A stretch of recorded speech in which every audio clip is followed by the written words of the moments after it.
Tonight on Life on the Rock, we have Eve Rosemary, Part 2.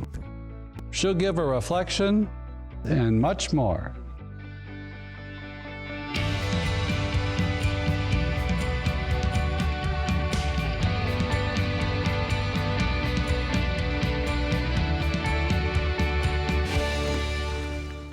Well, welcome to Life on the Rock. Tonight our guest is Eve Rosemary. This is the second part of a two-part show we did with Eve Rosemary, and we're talking about our podcast. So she tells us a little bit more about her story and some of the content of her talks for young people. So it's a great continuation of our first show with her. We're now going to a reflection with Eve Rosemary. When I was in high school, I made a list of 80 qualities that I would look for in a future husband.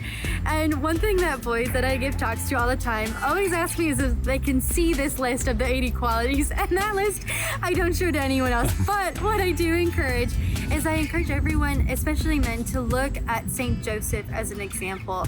I mean, hearing the stories about St. Joseph, how he would have loved Mary, how he would have loved Jesus, he's the greatest example of masculinity that we have. Something I find really interesting too about St. Joseph is that he would have been the protector of Mary's purity. Especially as a chastity speaker, I look to him, and if you ever noticed, a lot of times statues of St. Joseph in churches, they're always looking down, like St. Joseph is always downcast. And I think this is really important to note, especially as the patron of purity, that St. Joseph is so aware of how much he has to protect Mary and Jesus, that he's always looking down because he knows that purity starts in what we think about and what we hear and what we see. So he's always looking down so as to protect Mary and Jesus. And beyond just being a protector of purity, I think we can look to the titles of St. Joseph to learn a little bit more about virtues that we can grow into. St. Joseph, most pure, most chaste, most just, terror of demons. I don't quite know how we could fulfill that, but that's a pretty sick title too. That I think that men especially can look to as an example of authentic masculinity and authentic protector, and just knew how to love Mary and Jesus so well.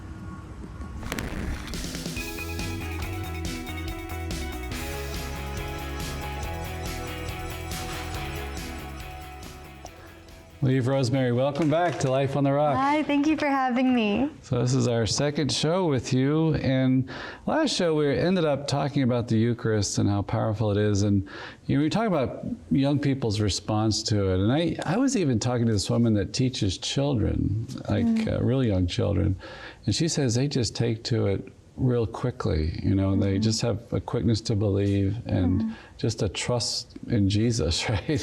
what they're being told about the Eucharist, and I thought that was beautiful. We could learn from them. Yes, I definitely think so.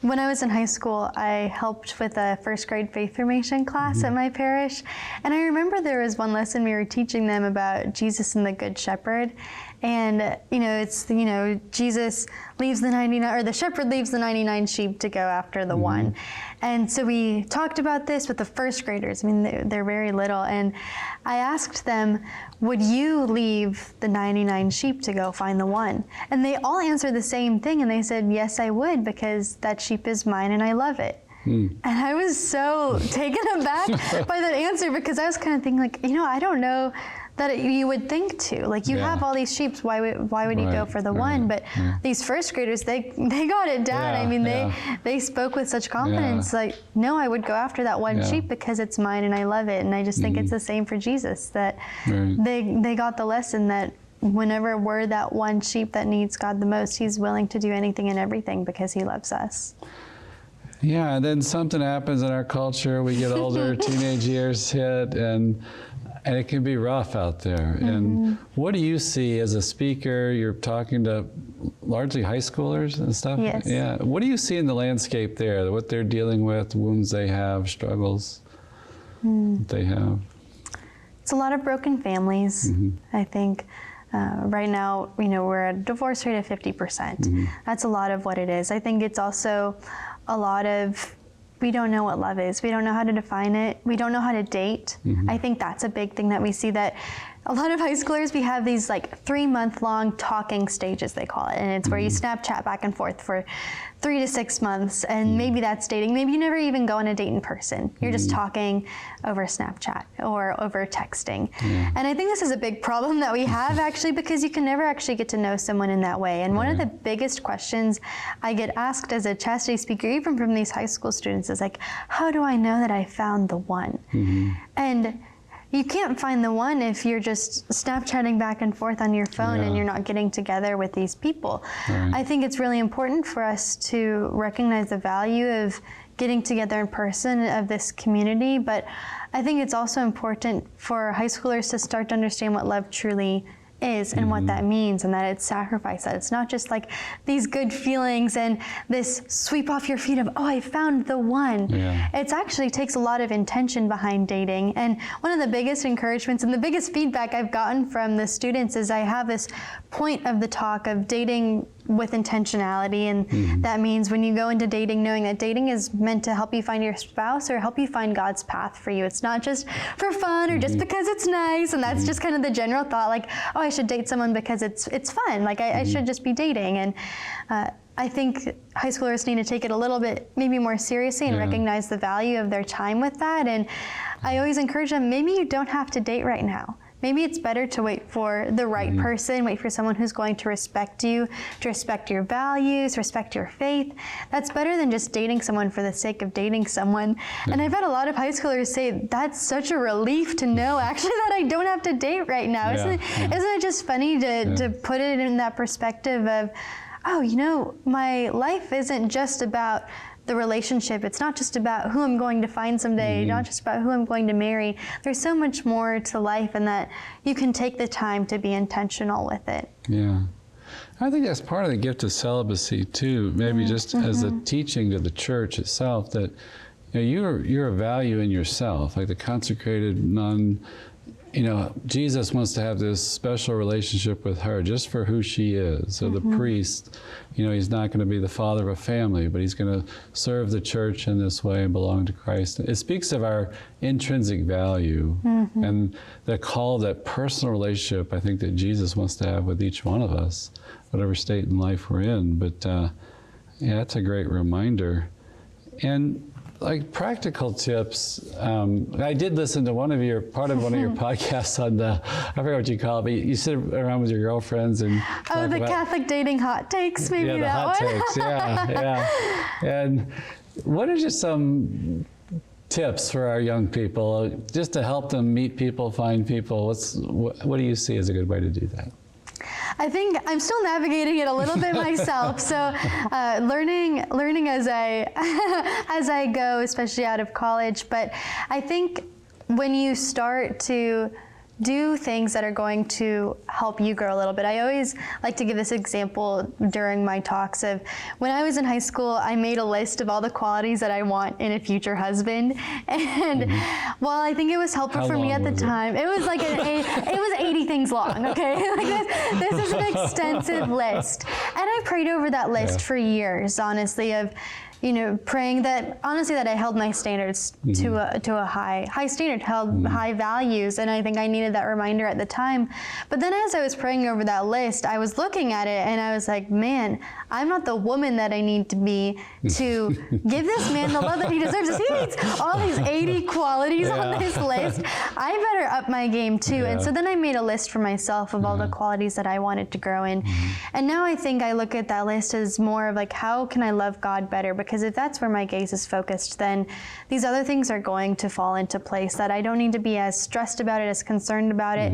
I see a lot with young people too, really stressing about what your vocation is, stressing to find that person. And I think we need to understand that God cares more about our vocation than we ever could. That He's going to take care of us, and that we can trust in that. I always emphasize when people ask me about it, is just to surrender to God. Say, put it in His hands. What do you want me to do? Show me what you want me to do. And then, as you feel called to different things, like visit religious houses, or try to put yourself in the dating world in some way, and however that works in today's culture. But you got to take some steps. But two, it seems like to also have fun with it in a chaste way, you Yeah. know, to enjoy it. Sometimes we can come up with so many rules for things that it's like, it strips it of its naturalness, and it's, you know, we're hardwired, right, to be attracted to the opposite sex, to have a relationship, right? So kind of let that work itself out.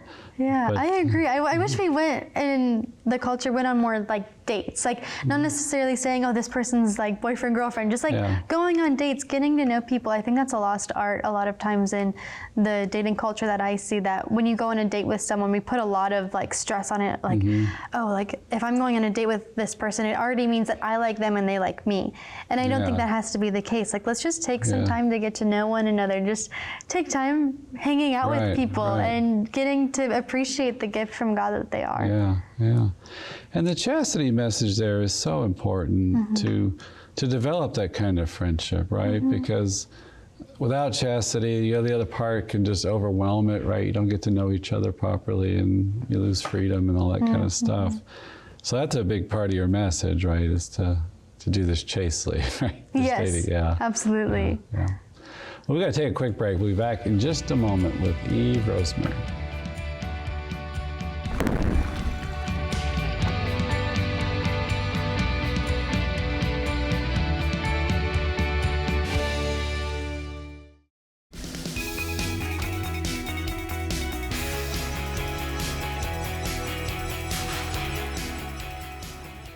Well, welcome back.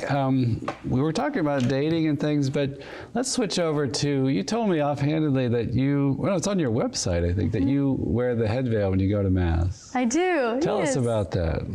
This devotion for me started when I was in college. I saw a lot of people at Benedictine doing it, was kind of curious. I remember actually the first time I saw someone veil was in high school, and I thought to myself, like, what is on their head? Like, what are they doing in Mass? I'd never heard of it. And then I started talking to some people who were exploring this devotion of wearing a veil when you Did go you really to Mass. say that? What was that? Well, I didn't say that to them. I just said it in my head. Because I'd never seen it before, ever. And I started doing it myself, just hearing about the reverence and appreciating the Mass more, I think, is really where this was rooted in. And for me, when I veil at Mass, it's an opportunity for me to recognize that I'm in a place that's different from anywhere else that I'm going to go. Like when I'm before the Eucharist, this place is different than when I'm just praying in my room, because I'm actually before God. So for me, it's like that physical reminder of putting the veil on, recalling where I am, and giving reverence in that way. It also helps me to focus on myself less, which I know sounds kind of backwards, because when you first start veiling at Mass, it feels like everyone's looking at you, and that's all you can think about. And you kind of have to get past that point, and then you start appreciating how the veil kind of conceals you, it hides you a little bit more. It makes me feel like it's just me and God there, that I can focus so much better during Mass, especially as someone who, as we were kind of saying, has like these big goals. I was always thinking, very entrepreneurial, that my mind is like always going. And so when I put the veil on, it's like just a zero-in focus of me and God. I'm somewhere different, and this is time that's set aside for God. Well, you remind me too of, we used to have Alice von Hildebrand, Dr. Alice von Hildebrand used to teach us some classes, and she talked about Latin being a dead language when it's used in the liturgy.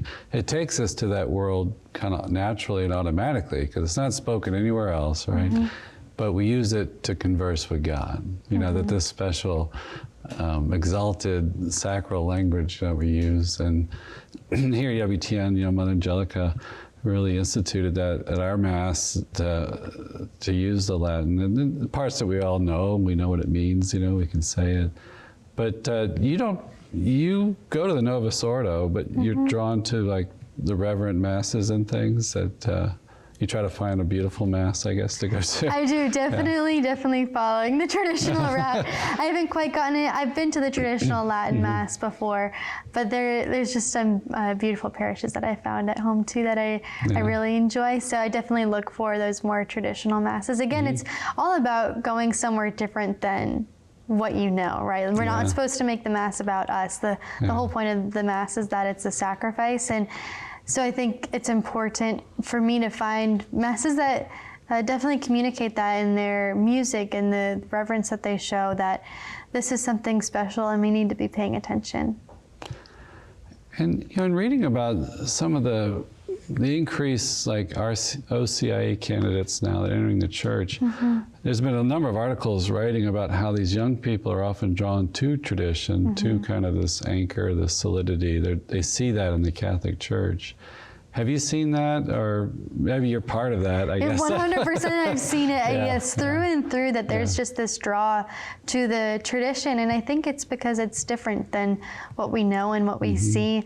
And the Catholic Church, it's over 2,000 years old. And because of that, I think we're rooted in tradition. And so when we kind of go back to these simple truths, the truths that we've believed for the last 2,000 years, you can't get wishy-washy on it, right? And I think with so much information out there now, when we can get back to these simple, hard truths that are concrete, it makes it so much easier to believe it. Right. And there's a hunger, right? Because I think everything feels so unmoored and unsettled, and it's scary. I mean, you just look at the news, there's such coverage today. I think that's part of it. Is like, if anything happens in the world in your city, or you know about it easily on the internet, and it's like we're always constantly being terrorized by the latest terrible news, and so I think we're looking for something to grab a hold of, right? Because we can't find it in the world, and so it's great to hear young people turning to the faith, and you're out there to give them the message, to help direct them. And I always thought this was kind of part of like the American church's gift. We're a young country, young church, but we do a lot of evangelization and like influencers and using social media, and you're a perfect witness of that. You get out of college, college, right? You're already doing it in college, and do you see that in your fellow Americans and fellow American Catholics? There just seems to be this energy and vitality. Let's do something with this. Yes, I absolutely do. It's funny because I'll go to these conferences and talk to a lot of like older generations too, that will come to me and say, "Oh, this is so great to see a young person." And I think to myself, well, I'm going to school with 2,000 other ones. Like I'm not any unique there, unique there, because that's just the culture at some of these really great Catholic colleges. And I think that I definitely see that entrepreneurial spirit in my generation, that we want to make a difference, that we want to make a change. I mean, isn't that what everyone wants to do, is leave their mark on the world? And I think that I've definitely seen that in the digital media space. I think Catholics need to go where the people are, and that's where the people are. And do you feel like God's presence, His providence, leading you? Have you had experiences of that? You feel like He's got a plan for you. You're riding that wave, kind of thing. Absolutely, I think so. I mean, I hope we all believe that in our day-to-day lives, that this is the mission and then the purpose, and that's even a big part of the talk that I give to the teens. Is there's a reason that you're here. There's a reason that God has placed you at this specific time, at this specific moment, and we hear that. I feel like so often that we get so tone deaf to those messages of like, God is intentional with you. There's a reason that you're here. But for these high schoolers to hear it and hear these reminders through the lens of faith, there's some that have come up to me crying after the talks because they didn't realize that that they're here for a purpose. That they have a mission, that God has intentionally made them. Because it's hard to grow up sometimes and to find who you are, and to be reminded of those things. And it's moments like that that I get to talk to the teens too. I think that gives me confirmation that this is where God wants me to go. That's my favorite part, is to talk with them and to hear the things that they're struggling with and the things that have touched them, and just see how God is working in their lives. And that even like that meaning is to be found even in the suffering, that there's something we can do with the crosses in our life, that they can have a fruitfulness, right? And because a lot of them are dealing with tough stuff, there's so much abuse and things out there. And maybe we could end on a lighter note. You actually crochet. I haven't heard that term since I was a kid, my grandmother, and you tell us about that. This is funny. This is a fun, lighthearted topic. Crocheting for me is absolutely a good stress relief tool for me. I started crocheting in college. I have a friend who, she loves to watch movies. I struggle to sit down for an hour and a half sometimes and watch a movie because I'm always like thinking of the next thing. Yeah. I'm always planning my next big adventure, Yeah. especially with my ministry and with the Everyday Saint and working on stuff. And so because she loved watching movies and I struggled to like just sit there, I started crocheting so I could watch the movies with her and still spend that time with her. And she'd show me her favorite movies or TV shows and I would crochet. And she actually just got married a couple of weeks ago. And so for their wedding gift, I crocheted a blanket for them. And it's really special just because she's the one that I started doing it with. And you can even pray a rosary while you crochet if you want. Yeah. So I was able to pray a couple rosaries along the way for them. So in between hand-to-hand evangelization, combat style, you crocheting. Yes, yeah, absolutely. Thank you so much for joining us. Thank you for having me. Keep up the great work. Thank you so much.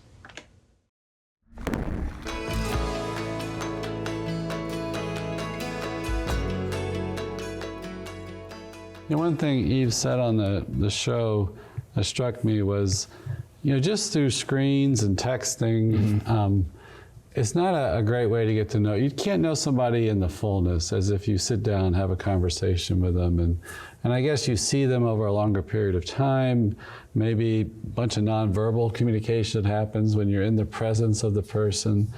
And that struck me because in the age of Zoom calls, you can get to know people to a certain, but it's not a real depth that. There's a filter. There's a filter. Yeah. There's a screen. Yeah. And so I thought that was a great point, that we need to get out and meet people. Even like talking about the dating relationships, you know, to do it chastely, but to go out maybe with groups or friends and just learn how to relate and talk to one another, get to know one another, how to build friendships, and see where that leads in terms of a dating life. And I think she did say something important. When you're dating, you're discerning, you know, about, you know, does this person, am I compatible? Do I even like them? Are they interesting? And it's not just a done deal kind of thing. And it's something you don't have to rush into. And you're still young, and you have your whole life ahead of you. Yeah. And I think, too, at that age, a lot of times there's a vulnerability that you get stuck in these bad relationships or you don't know how to deal with it. Yeah. And a lot of times, you know, sometimes it is, you know, put your foot on the brake and just kind of step back a little bit, you know. And like you said, you know, enjoy it, but enjoy it in a chaste way, you know. And I think that's important, you know, for just that human development aspect as well. And just kind of knowing too that, you know, you're not just making just the biggest life decision yet. Right. Yeah. You know. I was struck too when she talked about the head veil. The only reason I even brought that up, it was on our website, kind of a fun fact that she likes to wear the head veil in Mass. And one of her points was, you know, you don't do this anywhere else. And like you do this when you come to Mass, like when you're in the presence of the sacred. I look at it as a kind of a humbling of the woman. That's kind of her crown, her glory, her hair. And she's not trying to draw attention to herself. She's really drawing in and trying to focus on the Lord, to have this personal relationship with Him, and to realize that the Mass is like this holiest point of contact. We're in the realm of the sacred, the divine now. So we act different. Yeah, and I always see too the veil, to me, it's almost like a prayer mantle. Because whenever you go in, usually you're praying and everything. And I think it's a reminder for us all. Right. And so I think it's a great, beautiful thing as well. Yeah. So we'll send you to that vineyard by the blessing. May our Heavenly Father shine His face upon you. May He give you His peace. May He send His Holy Spirit into your hearts to draw your heart close to His. And may Almighty God bless you, the Father, and the Son, and the Holy Spirit. We'll see you next week on Life on the Rock.